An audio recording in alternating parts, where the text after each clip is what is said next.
Let's talk about what Kirsten Hillman said on her way out. She issued a statement on social media last night. I'm going to read to you. Says, "It has been the greatest privilege of my professional life to have served and represented Canada and Canadians during this critical period in Canada-U.S. relations."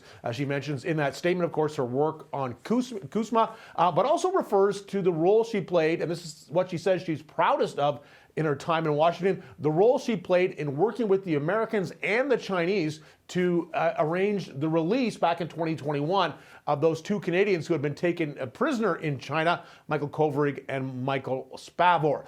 We get a lot of praise coming in for Hillman for her work on the trade deals on that file, and also on the Trans-Pacific Partnership was a trade deal previous to that earlier on in Trump's first term, which was really important for opening up new markets for Canada. Now, listen to what Mark Carney, the Prime Minister, had to say about Hillman as he was arriving this morning on Parliament Hill for a Liberal caucus meeting.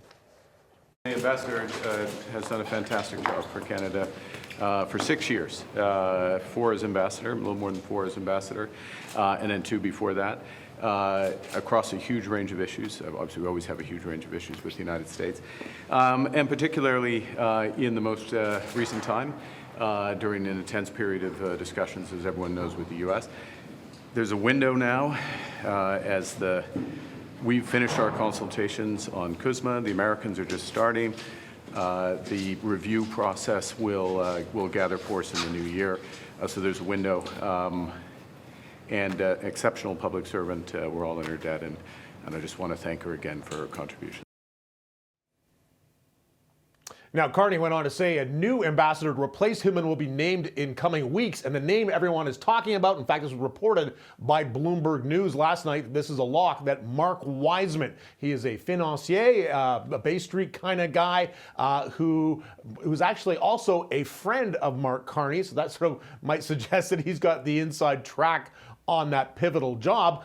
He's also was involved in something called the Century Initiative, which is basically a drive to increase Canada's population to 100 million by the year 2100. That got mixed reviews, and his involvement in that has raised some eyebrows. But crucially, Carney did appoint Wiseman to that Canada-U.S. advisory committee that had been set up by his predecessor, Justin Trudeau, advisory committee on Canada-U.S. trade and business relationships.